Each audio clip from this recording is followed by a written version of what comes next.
പാറശാല ഷാരോൺ വധക്കേസിൽ കോടതി ഇന്ന് വിധി പറയും. ഷാരോണിന്റെ സുഹൃത്ത് ഗ്രീഷ്മ, അമ്മ സിന്ധു, അമ്മാവൻ നിർമ്മൽ കുമാർ എന്നിവരാണ് പ്രതികൾ. കൊലപാതകം നടന്ന് 2 വർഷത്തിന് ശേഷമാണ് നെയ്യാറ്റിൻകര അഡീഷണൽ സെഷൻസ് കോടതി കേസിൽ വിധി പറയുന്നത്. പ്രതികൾക്ക് പരമാവധി ശിക്ഷ വേണമെന്നാണ് ഷാരോണിന്റെ കുടുംബത്തിന്റെ ആവശ്യം. റിനു സീധർ ചേരുന്നുണ്ട്. Rinu, very good morning Rinu.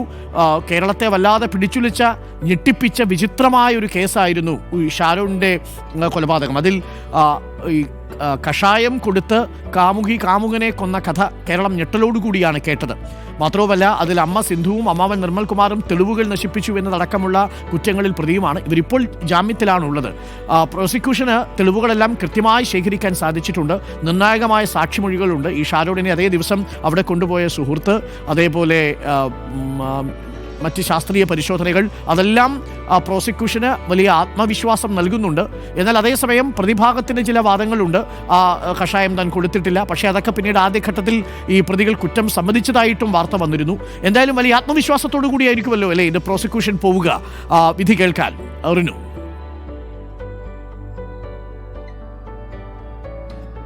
തീർച്ചയായും അരുൺകുമാർ, കോടതി പറയുന്നതിന് മുമ്പ് തന്നെ അപൂർവങ്ങളിൽ അപൂർവമായ ഒരു കേസ് എന്ന് നമുക്ക് ഇതിനെ വിലയിരുത്തപ്പെടേണ്ടി വരും. കാരണം ഈ വിധി കേൾക്കാൻ ഷാരോണിന്റെ കുടുംബം മാത്രമല്ല കേരളമാകെ കാത്തിരിക്കുന്ന ഒരു സാഹചര്യമാണ്. കാരണം 2021 ഷാരോണും ഗ്രീഷ്മയും പ്രണയത്തിൽ ആകുന്നത്. അതിനുശേഷം സൈനികനുമായി, ഒരു പട്ടാളക്കാരനുമായി വിവാഹം നിശ്ചയിക്കുന്നു. ഈ വിവാഹം നിശ്ചയിക്കുമ്പോൾ ഷാരോണിനെ ഒഴിവാക്കുന്നതിന് വേണ്ടി പല തന്ത്രങ്ങളും മെനയുന്നു. ആദ്യം ജ്യൂസ് ചലഞ്ച്, പിന്നീട് കഷായം ചലഞ്ച്. ഇങ്ങനെ കഷായം ചലഞ്ചിലൂടെ ഷാരോണിനെ കൊലപ്പെടുത്തുന്നു എന്നുള്ളതാണ് ഏറ്റവും പ്രധാനപ്പെട്ട ഒരു കാര്യം. അരുൺകുമാർ സൂചിപ്പിച്ചതുപോലെ തന്നെ കേരളം ഞെട്ടലോടുകൂടി കേട്ടൊരു കഥ എന്ന് വേണം പറയാൻ. ഇതിൻ്റെ ഒരു നാൾ വഴിയിലേക്ക് കടക്കുകയാണെങ്കിൽ 4/3/2022 സൈനികനുമായി വിവാഹം നിശ്ചയം ഈ ഗ്രീഷ്മ വീട്ടുകാരുടെ സമ്മതത്തോടുകൂടി നടത്തുന്നത്.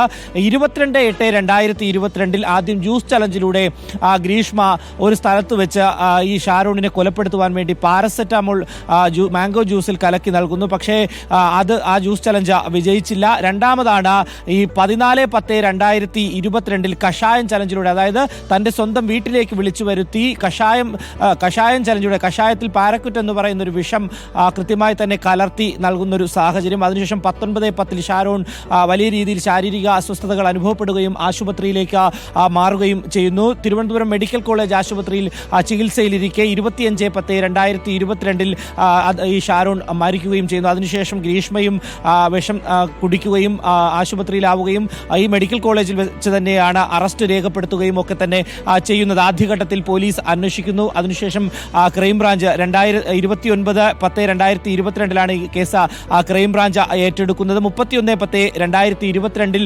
തിരുവനന്തപുരം മെഡിക്കൽ കോളേജ് ആശുപത്രിയിൽ വെച്ച ഗ്രീഷ്മയെ ക്രൈംബ്രാഞ്ച് അന്വേഷണ സംഘം അറസ്റ്റ് ചെയ്യുന്നു. 25/1/23 അതായത് 23-25 തീയതി 1-ാം മാസം പോലീസ് കുറ്റപത്രം സമർപ്പിക്കുകയും ചെയ്യുന്നു. ഏകദേശം 95 സാക്ഷികളെ ഇതിനോടകം തന്നെ വിസ്തരിച്ചു കഴിഞ്ഞു നെയ്യാറ്റിൻകര കോടതി. 323 രേഖകൾ ഹാജരാക്കിയിട്ടുണ്ട്. 51 തൊണ്ടി മുതലും ഹാജരാക്കിയിട്ടുണ്ട്. എന്തായാലും പ്രോസിക്യൂഷൻ കൃത്യമായിട്ടുള്ള തെളിവുകൾ മുന്നോട്ട് വെച്ചിട്ടുണ്ട്. പ്രതിഭാഗത്തിന് അല്ലെങ്കിൽ വാദിക്കുവാൻ കഴിയാത്ത തരത്തിലുള്ള ഈ കൃത്യമായിട്ടുള്ള തെളിവുകളാണ് ഹാജരാക്കിയത് എന്നാണ് അഡ്വക്കേറ്റ് അനിൽകുമാർ പറഞ്ഞത്. സ്പെഷ്യൽ പബ്ലിക് പ്രോസിക്യൂട്ടറാണ് അദ്ദേഹം സർക്കാരിൻ്റെ. എന്തായാലും 11 മണിയോടുകൂടി നെയ്യാറ്റിൻകര കോടതി ഈ കേസിൽ വിധി പറയും. വിധി കാത്ത് കേരളവും ഒപ്പം ഷാരോണിന്റെ മാതാപിതാക്കളുമായി ഇന്നലെ നമ്മൾ സംസാരിക്കുമ്പോൾ അവർ വലിയ രീതിയിൽ സങ്കടത്തോടു കൂടി പറയുന്നൊരു കാര്യമുണ്ട്. കാര്യം ഈ ഷാരോണിന്റെ മരണത്തിന് ശേഷം അവരുടെ ജീവിതം പോലും മാറിമറിയുന്ന, അച്ഛന് സ്ട്രോക്ക് വരുന്നൊരു സാഹചര്യം ഉണ്ടാകുന്നു. ഈ കുടുംബത്തിന്റെ എല്ലാ രീതിയിലുള്ള സമാധാനവും നഷ്ടപ്പെട്ടു പോകുന്ന ഒരു സാഹചര്യം ഉണ്ടായി എന്നാണ് ആ കുടുംബം കഴിഞ്ഞ ദിവസം പങ്കുവയ്ക്കുന്നത്. എന്തായാലും ഷാരോണിന്റെ കൊലപാതകത്തെ തുടർന്നുള്ള വിധി കോടതി പുറപ്പെടുവിക്കുമ്പോൾ ഷാരോണിന്റെ കുടുംബത്തിനൊപ്പം കേരളവും ഈ ഒരു വിധി കാത്തിരിക്കുകയാണ് അരുൺകുമാർ. അതിൽ ഏറ്റവും നിർണായകമായത് എനിക്ക് തോന്നുന്നു ആ സുഹൃത്തിന്റെ മൊഴിയാണ്. പ്രത്യേകിച്ച് സുഹൃത്ത് ഷാരോണും കൂടിയാണല്ലോ 11-ാം തീയതി ഈ ഗ്രീഷ്മയുടെ വീട്ടിൽ പോകുന്നത്. 20 മിനിറ്റോളം ഗ്രീഷ്മയുടെ വീട്ടിൽ ചെലവഴിച്ചുവെന്നും ഗ്രീഷ്മയെ പോയി കണ്ടിട്ട് തിരിച്ചു വരുന്ന സമയത്ത്, ബൈക്കിൽ കയറുന്ന സമയത്ത് നീല നിറത്തിലുള്ള ദ്രാവകം ഛർദ്ദിച്ചുവെന്നും ഈ സുഹൃത്തിൻ്റെ മൊഴിയിൽ പറയുന്നത്. ഏറ്റവും നിർണായകമായതും അത് തന്നെയാണ്. പിന്നീട് ആ വീട്ടിൽ നിന്ന് കണ്ടെത്തിയ തെളിവുകൾ, അവയുടെ ശാസ്ത്രീയ പരിശോധനയിലെ റിസൾട്ടുകൾ, ഇതൊക്കെ പ്രോസിക്യൂഷൻ അനുകൂലമാകുമെന്ന് തന്നെയാണ് നമ്മൾ പ്രതീക്ഷിക്കുന്നത്. ഷാരോണിൻ്റെ കുടുംബം ആവശ്യപ്പെടുന്നത് പരമാവധി ശിക്ഷ കൊടുക്കണമെന്നാണ് ഗ്രീഷ്മയ്ക്ക്, അല്ലേ?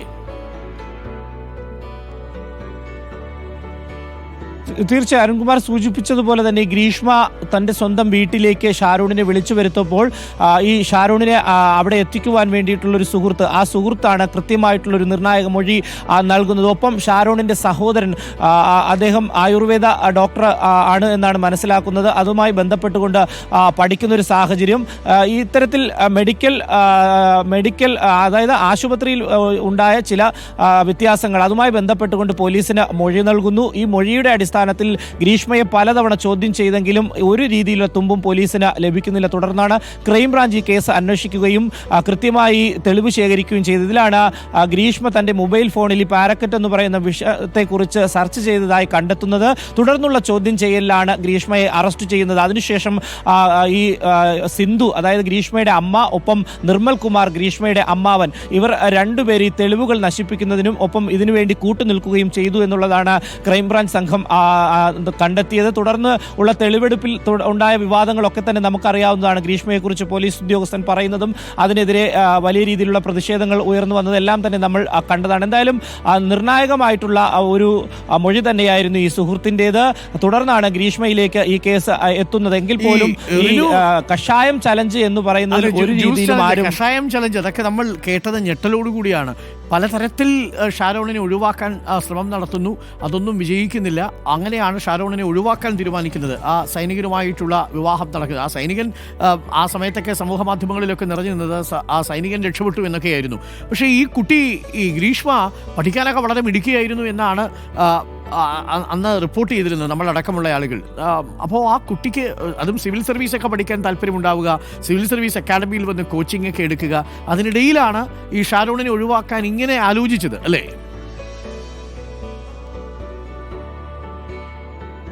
തീർച്ചയായും അരുൺകുമാർ, ഏറ്റവും പ്രധാനപ്പെട്ട ഒരു കാര്യം, തന്നെ കൊലപ്പെടുത്താൻ ശ്രമിച്ചു അല്ലെങ്കിൽ തന്നെ ഒഴിവാക്കാൻ പലതവണ ഗ്രീഷ്മ ശ്രമിച്ചു എന്നുള്ളത് മനസ്സിലാക്കിയിട്ട് പോലും ഷാരൂൺ മരണമൊഴിയായിട്ട് പോലും ഗ്രീഷ്മയ്ക്കെതിരെ ഒരു വാക്കുപോലും മിണ്ടിയില്ല എന്നുള്ളതാണ് ഏറ്റവും പ്രധാനപ്പെട്ട ഒരു കാര്യം. ഷാരൂണും അന്ന് പ്രതീക്ഷിച്ചിരുന്നില്ല ഇത്തരത്തിൽ ഗ്രീഷ്മ ഒരു കൊടും കുറ്റം ചെയ്യും എന്നുള്ളത്, അല്ലെങ്കിൽ തന്നെ കൊലപ്പെടുത്തുവാൻ, തന്നെ ഇല്ലാതാക്കാൻ വേണ്ടിയാണ് ഗ്രീഷ്മയാണ് ശ്രമിച്ചത് എന്നുള്ളത് ഒരു തരത്തിലും ഒരു മൊഴിയായി ഷാരൂൺ നൽകിയിരുന്നില്ല എന്നുള്ളതാണ് ഏറ്റവും പ്രധാനപ്പെട്ട ഒരു കാര്യം.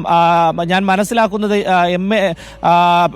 BA ഇംഗ്ലീഷിന് പഠിക്കുകയായിരുന്നു, 2ാം വർഷ വിദ്യാർത്ഥിനിയായിരുന്നു ഗ്രീഷ്മ എന്നുള്ളതാണ്. എന്തായാലും 2 വർഷത്തോളം ജയിലിൽ കിടന്നതിന് ശേഷമാണ് ഗ്രീഷ്മയ്ക്ക് ജാമ്യം ലഭിച്ച് കഴിഞ്ഞ കുറച്ച് മാസങ്ങൾക്ക് മുമ്പ് പുറത്തിറങ്ങുന്നത്. അതിന് മുമ്പ് തന്നെ ആദ്യഘട്ടത്തിൽ തന്നെ അമ്മയ്ക്കും അമ്മാവനും ജാമ്യം കിട്ടുന്ന ഒരു സാഹചര്യം ഉണ്ടായി. എന്തായാലും ഇന്ന് ഗ്രീഷ്മയും 3 പ്രതികളും കോടതിയിൽ ഹാജരാകുന്നുണ്ട്. ഒപ്പം ഈ ഷാരൂണിന്റെ അമ്മ മാത്രമായിരിക്കും, അമ്മയും അനുജനും ചേട്ടനും അതുപോലെ തന്നെ മറ്റു ബന്ധുക്കളുമായിരിക്കും. അച്ഛൻ ഈ ശാരീരിക ബുദ്ധിമുട്ടുകളുണ്ട്, സ്ട്രോക്ക് വന്ന ഒരു സാഹചര്യമാണ് നിലവിൽ ഉള്ളത്. അതുകൊണ്ട് തന്നെ കോടതിയിലേക്ക് ഈ വിധി കേൾക്കുവാൻ എത്തില്ല എന്നുള്ളതാണ്. എന്തായാലും നെയ്യാറ്റിൻകര കോടതി ഇന്ന് ഇവരുടെ ശിക്ഷ വിധിക്കുമെന്ന് പ്രതീക്ഷിക്കുന്നില്ല. കുറ്റക്കാരാണോ എന്നുള്ളതായിരിക്കും കണ്ടെത്തുക. ഈ കുറ്റക്കാരാണ് എന്ന് കണ്ടെത്തിയതിന് ശേഷം മറ്റൊരു ദിവസമായിരിക്കും ശിക്ഷാവിധിയിലേക്ക് കടക്കുക എന്നുള്ളതാണ്. എന്തായാലും പൂർണ്ണ സംതൃപ്തിയാണ് ഈ ഒരു പ്രോസിക്യൂഷൻ വാദത്തിൽ, അല്ലെങ്കിൽ പോലീസും മാധ്യമപ്രവർത്തകർ വലിയ ഇടപെടൽ നടത്തി എന്നുള്ളതാണ് കഴിഞ്ഞ ദിവസം ഈ മാതാപിതാക്കൾ പറഞ്ഞത്. ഈ മാധ്യമപ്രവർത്തകരുടെ കൂടി ഒരു ഇടപെടലിന്റെ ഭാഗമായിട്ടാണ് ഈ പ്രതിയിലേക്ക്, അല്ലെങ്കിൽ ഗ്രീഷ്മ കുറ്റം ചെയ്തു എന്നുള്ളതിലേക്ക് എത്തുവാൻ വേണ്ടി കഴിഞ്ഞത്. അതുകൊണ്ട് തന്നെ സംസ്ഥാന സർക്കാരിനും പോലീസ് ഉദ്യോഗസ്ഥർക്കും മാധ്യമപ്രവർത്തകർക്കടക്കം വളരെ നന്ദി പറയുന്ന ഒരു സാഹചര്യമാണ് കഴിഞ്ഞ ദിവസം മാതാപിതാക്കളുടെ ഭാഗത്ത് നിന്ന് ഉണ്ടായത്. എന്തായാലും ഞാൻ ആദ്യഘട്ടത്തിൽ സൂചിപ്പിച്ചതുപോലെ തന്നെ നമ്മളും ഒപ്പം കേരളവും ഈ മാതാപിതാക്കൾക്കൊപ്പം ഈ വിധി കേൾക്കുവാൻ വേണ്ടി കാത്തിരിക്കുകയാണ്. ഓക്കെ, എന്തായാലും നിർണായകമായ ആ വിധി പ്രസ്താവത്തിനായി കാത്തിരിക്കുക പ്രിയപ്പെട്ട പ്രേക്ഷകരെ.